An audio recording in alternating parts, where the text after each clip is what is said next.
ये कहानी है 18 साल के एक मासूम लड़के मार्क की, जिसकी जिंदगी तब पूरी तरह बदल जाती है जब उसकी मुलाकात होती है 40 साल के एक रहस्यमयी औरत करीसा से। एक तरफ मार्क के दिल में पहली बार प्यार की हलचल होती है और दूसरी तरफ करीसा के इरादे शुरू से ही कुछ अजीब लगते हैं। क्या ये प्यार था या कोई खतरनाक चाल? आज की इस वीडियो में हम बात करेंगे साल 2015 में रिलीज हुई मूवी लिटिल सेडक्शन की, जिसमें हर मोड़ पर कहानी आपको चौंका देगी। आपको क्या लगता है, करीसा सच में मार्क से प्यार करती थी या उसके पीछे छुपे थे कुछ खतरनाक राज? अपनी राय कमेंट में जरूर बताएं। वीडियो को लाइक और शेयर करना ना भूलें और अगर आप पहली बार आए हो तो चैनल को सब्सक्राइब करें और बेल आइकन को दबाएं ताकि ऐसे ही और दिलचस्प मूवी एक्सप्लेनेशन आपसे मिस ना हो। कहानी की शुरुआत में हम एक 18 साल के लड़के को देखते हैं जिसका नाम मार्क होता है। वह अपने बेस्ट फ्रेंड बल्टन के साथ जब अपने घर लौटता है तो देखता है कि उसकी मोम तानिया ने उसके जन्मदिन पर सरप्राइज पार्टी रखी है। वहाँ उसके सारे दोस्त आए हुए होते हैं। ये देखकर मार्क बहुत खुश होता है। यहाँ मार्क की नजर पार्टी में आई हुई उसकी एक फ्रेंड पर जाती है जिसका नाम मेलेनी होता है। मार्क को मेलेनी बहुत पसंद होती है और वो उसे घूरने लगता है। वो मेलेनी से अपनी नजरें हटा नहीं पाता। तभी मार्क का बेस्ट फ्रेंड बल्टन उसके पास आता है और कहता है, तुम आज रात अपनी मोम को घर से बाहर भेज, फिर मैं तुम्हारी क्रश मेलेनी और उसके दोस्तों को बुला लूंगा और हम खूब मस्ती करेंगे। मार्क अपनी मोम के साथ घर में अकेला रहता है। दरअसल मार्क के पिता की कुछ साल पहले मौत हो गई थी। इसके बाद से मार्क की मोम अकेले ही उसका ख्याल रखती है। वो उसे हर वो खुशी देना चाहती है। वो हर मोम की तरह वो भी चाहती है कि उनका बेटा पढ़ लिख कर बड़ा आदमी बन सके, इसलिए वह अपने बेटे को लेकर फिक्रमंद रहा करती थी। मार्क की मोम कई सालों से एक आदमी को भी डेट कर रही थी जिसका नाम रैंडी होता है। उसका घर में आना जाना लगा रहता है। रात में जब रैंडी मार्क के घर आता है तब मार्क अपनी मोम को रैंडी के साथ डेट पर भेज देता है। उनके जाने के बाद मार्क का बेस्ट फ्रेंड बल्टन, मेलेनी और उसके दोस्त यहाँ पे आ जाते हैं। ये लोग ड्रिंक करते हैं, खूब इंजॉय करते हैं। मार्क का दोस्त बल्टन मेलेनी के दोस्त से दोस्ती कर लेता है और उसे किस करता है, लेकिन मार्क और मेलेनी चुपचाप बैठे होते हैं। तभी अचानक घर की बेल बजती है। मार्क दरवाजा खोलता है। तभी अचानक मार्क के अंकल उसके घर पर आ जाते हैं जिसे मार्क की मोम ने उस पर नजर रखने के लिए बेचा होता है और बूढ़ा आदमी मार्क को उसकी पढ़ाई से संबंधित कुछ सलाह देता है। यहाँ पे हमें पता चलता है कि मार्क एक बेहतरीन प्रोग्रामर है। कुछ ही महीनों में वह एक अच्छे कॉलेज में जाने वाला है। अगले दिन मार्क अपनी मोम के कहने पर कुछ सामान खरीदने के लिए एक शॉप पर जाता है। वहाँ उसकी मुलाकात एक 40 साल की महिला से होती है जिसका नाम कैरिसा होता है। कैरिसा मार्क से कहती है कि वो उसे शावर के सामान की खरीदारी में मदद करे। मार्क उसका सामान खरीदने में हेल्प करता है। यहाँ मार्क कैरिसा की आंखों में खो जाता है और उसे नजरें हटा नहीं पाता। वह पूरी तरह से अट्रैक्ट हो चुका था। कैरिसा मार्क को थैंक यू बोलकर जाने लगती है, लेकिन मार्क उसे बिना आंखों की पलक झपकाए देखता रहता है। जब मार्क स्टोर से बाहर निकल रहा होता है तब कैरिसा उससे मदद मांगती है। वो कहती है कि उसे शावर फिट करना नहीं आता, इसलिए मार्क उसकी मदद करे। वो मार्क को पैसे देने की पेशकश करती है, लेकिन मार्क बिना पैसे लिए उसके साथ कार में बैठकर चला जाता है। इसके बाद मार्क कैरिसा के घर पहुंचता है और उसका शावर फिट कर देता है। क्या एक 18 साल का लड़का अपनी ही माँ की उम्र की औरत के जाल में फंस चुका है? तभी कैरिसा मार्क के पास आकर अपने कपड़े उतारकर शावर लेने चली जाती है और मार्क को भी अपने साथ नहाने को कहती है। मार्क कैरिसा से पहले से ही अट्रैक्ट होता है, इसलिए वह खुद को रोक नहीं पाता और अपने कपड़े उतारकर उसके साथ शावर में चला जाता है। इसके बाद दोनों खूब एंजॉय करते हैं। इसके बाद जब मार्क घर लौटता है तब उसके चेहरे पर खुशी साफ झलकती है। फिर मार्क कैरिसा के बारे में अपने सबसे अच्छे दोस्त बल्टन को बताता है और कहता है कि वह बहुत सुंदर और अमीर औरत है जिसके साथ उसने खूब आनंद लिया। पर मार्क का दोस्त बल्टन उसकी बातों पर यकीन नहीं करता। रात में मार्क अच्छे से तैयार होकर कैरिसा के साथ डेट पर जाने वाला होता है। जब बेटे की जिंदगी और माँ की ममता के बीच एक औरत आ जाए तब कौन जीतेगा? उसकी मोम पूछती है कि तुम किसके साथ डेट पर जा रहे हो? इस पर मार्क अपनी मोम को कुछ भी नहीं बता। वहीं रैंडी भी मौजूद होता है जो मार्क की मोम से कहता है, तुम्हें अपने बेटे के बारे में इतना नहीं सोचना चाहिए, उसे थोड़ी आजादी तो दो। इसके बाद मार्क घर से निकलता है और कैरिसा मार्क उसके साथ चला जाता है। दोनों एक रेस्टोरेंट में आते हैं जहाँ खाना खाते हुए वे खूब बातें करते हैं। अब मार्क कैरिसा से पूछता है, क्या तुम्हारी शादी हो चुकी है? इस पर वो बताती है, हाँ मेरा पति अब इस दुनिया में नहीं है। यह सुनकर मार्क को बुरा लगता है। फिर मार्क कैरिसा को अपना फोन दिखाता है जिस पर वो कुछ सालों से काम कर रहा था। यह कैरिसा को बहुत पसंद आता है। वो मार्क से कहती है कि मेरा एक दोस्त सॉफ्टवेयर कंपनी में काम करता है, मैं उससे तुम्हारी ऐप के बारे में बात करूंगी। यह सुनकर मार्क खुश हो जाता है, लेकिन कैरिसा उससे कहती है कि इसके लिए तुम्हें कुछ बड़ा देना होगा। इतना कहकर कैरिसा बिल पे करने के लिए चली जाती है। तभी एक वेटर मार्क के पास आकर कहता है, तुम कैरिसा से दूर रहो, वो अच्छी औरत नहीं है। लेकिन मार्क उसकी बातों को हल्के में लेता है। अगली सुबह मार्क की मोम से पूछती है कि कल रातों में इतनी देर से क्यों आए थे और कहाँ थे? मार्क को लगता है कि मोम कहीं गलत रास्ते पर ना चल पड़े या कहीं और नशा ना कर रहा हो, लेकिन मार्क अपनी मोम से ठीक से बात नहीं करता और वो वहाँ से चला जाता है। अब मार्क अपना ज्यादातर समय कैरिसा के साथ बिताने लगा। उसे घर पर जाकर उसके साथ एंजॉय करता है। दोनों को साथ में समय बिताना बहुत अच्छा लगता है। मार्क के ज्यादातर बाहर रहने से उसकी मोम को लगता है कि उसका बेटा उससे दूर होने लगा है। वो मार्क को लेकर बहुत चिंतित रहती थी। जब मार्क का फोन चेक करती तो उसे कैरिसा का नंबर मिलता है। जब बेटे की जिंदगी और माँ की ममता के बीच एक औरत आ जाए तो तब कौन जीतेगा जाने। इससे उसे लगता है कि मार्क कॉलेज की किसी लड़की को डेट कर रहा है, इसलिए मार्क की मोम कैरिसा को कॉल करके डिनर पर बुलाती है। उधर हम कैरिसा को देखते हैं जो अजीब हरकतें कर रही होती है और अपने आप को चोट पहुंचाने की कोशिश कर रही होती है, यानी कि वह एक तरह से साइको है। फिर कैरिसा तैयार होकर मार्क के घर आती है। मार्क उसे देखकर हैरान रह जाता है। यहाँ मार्क की मोम को पता चलता है कि उसका बेटा जिस कैरिसा को डेट कर रहा है वो उसकी ही उम्र की महिला है। इससे वह पूरी तरह हैरान हो जाती है। उसे कैरिसा बिल्कुल भी पसंद नहीं आती है। फिर रैंडी भी इन लोगों के बीच शामिल हो जाता है और सब लोग डिनर करते हैं। यह कैरिसा मार्क की मोम से कहती है कि उसके बेटे ने एक ऐप बनाया है जो काफी बेहतरीन और आगे चलकर वो अपना खुद का बड़ा बिजनेस शुरू कर सके। कैरिसा सुझाव देती है कि इसके लिए मार्क चाहे तो कॉलेज स्किप कर सकता है, लेकिन इस बात से मार्क की मोम बिल्कुल भी नहीं सहमत नहीं होती। वो नहीं चाहती कि उसका बेटा कॉलेज छोड़कर अपने भविष्य के साथ खिलवाड़ करे। कैरिसा यहाँ जवाब देती है मार्क बड़ा हो चुका है, उसे अपना फैसला खुद लेना चाहिए। इस बात को लेकर कैरिसा मार्क की मोम में बहस हो जाती है। मार्क की मोम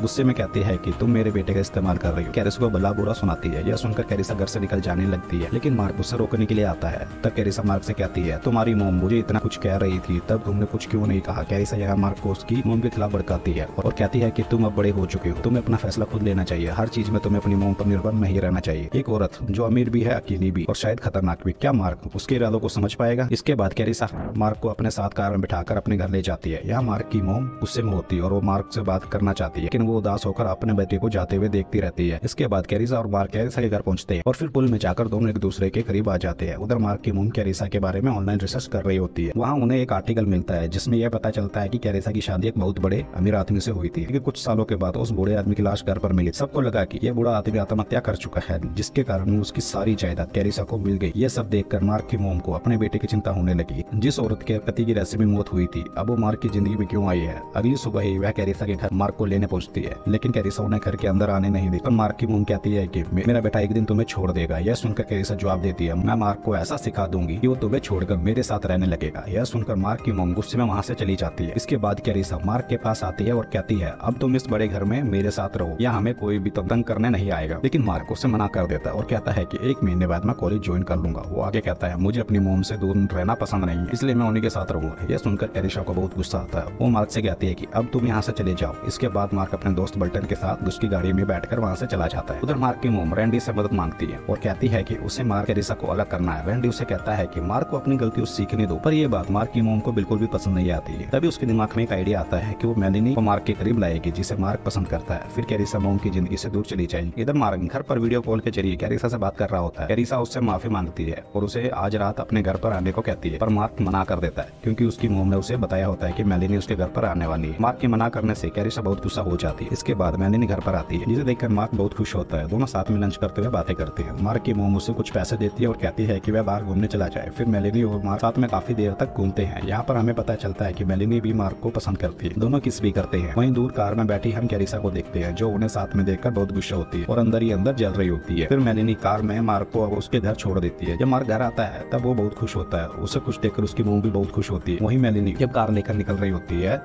तब उसकी कार के अंदर कैरिसा बैठी होती है। वो मेलिना को पीछे से पकड़कर उसके मुंह पर टेप लगा देती है, जिससे मेलिनी बुरी तरह से डर जाती है। कैरिसा चाकू से उसे धमकी देती है कि अगर वो मार्क से दूर नहीं रही तो उसे जान से मार देगी। फिर कैरिसा मेलिना के गाल पर एक कट लगा देती है और वहाँ से चली जाती है। इससे हमें पता चलता है कि कैरिसा मार्क के लिए कुछ भी कर सकती है। अगले दिन जब मार्क मेलिना को कॉल करता है तो वो कॉल रिसीव नहीं करती। इससे मार्क बहुत परेशान हो जाता है। उधर मार्क की मोम रैंडी से मिलने जाती है। तब रैंडी मार्क की मोम से कहता है कि तुम अपने बेटे को लेकर बहुत ज्यादा चिंता करती हो, साथ ही तुम मुझे हर चीज अपने हिसाब से चलाने के लिए कहती हो। मुझे नहीं लगता कि हमारा ये रिश्ता आगे बढ़ सकता है, इसलिए हमें ब्रेकअप कर लेना चाहिए। यह सुनकर मार्क की मोम बहुत ज्यादा उदास हो जाती है। उधर मार्क अपने दोस्त बल्टन को बताता है कि वो कैरिसा से ब्रेकअप करने वाला है, क्योंकि उसे अब मेलिनी के साथ रिश्ता बनाना है, जिससे वो सच्चा प्यार करता है। यह सुनकर मार्क का दोस्त बल्टन कैरिसा के घर जाता है, इस उम्मीद में कि कैरिसा उसे बॉयफ्रेंड बना लेगी, क्योंकि मार्क उसे ब्रेकअप करने वाला है। जब कैरिसा को यह पता चलता है कि मार्क उससे दूर होने वाला है, तब वह कुछ बड़ा करने का फैसला करती है। उधर मार्क जब घर पर होता है तभी उसके पास कैरिसा का वीडियो कॉल आता है। कैरिसा उसे बताती है कि तुम्हारे ऐप को देखने के लिए मेरा एक दोस्त जो सॉफ्टवेयर कंपनी में काम करता है रात में आने वाला है, इसलिए तुम्हें रात में कार से पिक करने के लिए आऊंगी। लेकिन मार्क जाने से मना करता है, लेकिन अंत में उसे कैरिसा की बात माननी पड़ती। रात में मार्क जाने से पहले अपनी मोम को बताकर निकलता है। कैरिसा के घर पहुंचने के बाद वह अपने ऐप के बारे में कैरिसा के दोस्त को बताता है। यह सुनकर कैरिसा का दोस्त कहता है कि ऐसा ऐप पहले से ही मार्केट में मौजूद है,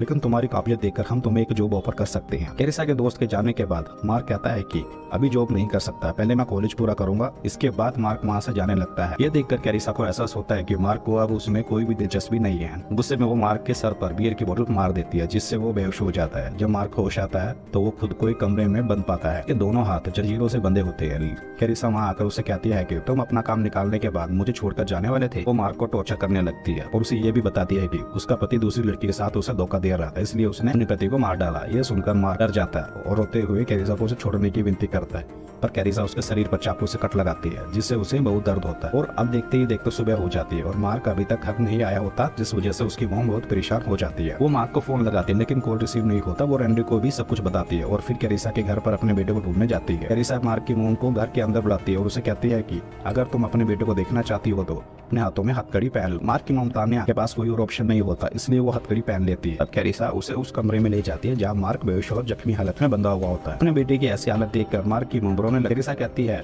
तुम्हारी वजह से हमारा रिश्ता खराब हुआ है, अब तुम्हें खुद को गोली मारनी होगी या फिर अपने बेटे को। कैरिसा गन में गोली रखकर कमरे से बाहर चली जाती है। तभी मार्क की मॉम अपने बेटे से कहती है कि मुझे अपनी गलतियों का एहसास हो गया, मुझे तुम्हें थोड़ा स्पेस देना चाहिए था। उधर कैरिसा को गोली चलने की आवाज सुनाई देती है, जिससे वह फौरन कमरे में लौटती है, जहाँ वो देखती है कि मार्क की मॉम जमीन पर पड़ी हुई है। जैसे ही कैरिसा उसकी जांच करने के लिए उसके पास आती है, मार्क की मॉम तान्या अचानक उस पर हमला कर देती है। कैरिसा और मार्क की मॉम के बीच एक लंबी और खतरनाक लड़ाई होती है। आखिरकार मार्क की मॉम कैरिसा को मारकर बेहोश कर देती है और अपने घायल बेटे को लेकर वहाँ से जाने लगती है। तभी कैरिसा फिर से उठकर उन पर हमला करने की कोशिश करते हैं, लेकिन तभी रैंडी वहाँ पे आ जाता है। रैंडी एक हथियार से कैरिसा के पेट पे वार करता है, जिससे उसकी मौके पे ही मौत हो जाती है। तभी उन्हें कमरे के एक बॉक्स से किसी की आवाज सुनाई देती है। रैंडी बॉक्स खोलता है और मार्क के दोस्त बटन को बाहर निकालते हैं, जिसे कैरिसा ने बंद करके रखा था। इसके कुछ दिन बाद अब मार्क मेलिनी के साथ कॉलेज जाने के लिए तैयार होता है। रैंडी और मार्क की मॉम तान्या मार्क और मेलिनी को कॉलेज छोड़ने के लिए जाते हैं और वहीं मार्क और रैंडी के रिश्ते भी अब ठीक हो गए थे और इसी के साथ ही वो भी यहाँ पर खत्म हो जाती है।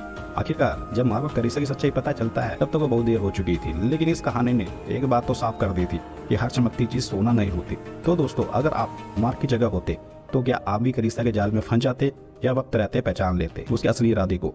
अपनी राय कमेंट में जरूर बताएं। वीडियो पसंद आया हो तो वीडियो को लाइक करें, शेयर करें, के लिए चैनल को सब्सक्राइब करके बेल आइकन जरूर दबाएं। मिलते हैं अगली वीडियो में एक और चौंकाने वाली कहानी के साथ। जय श्री राम।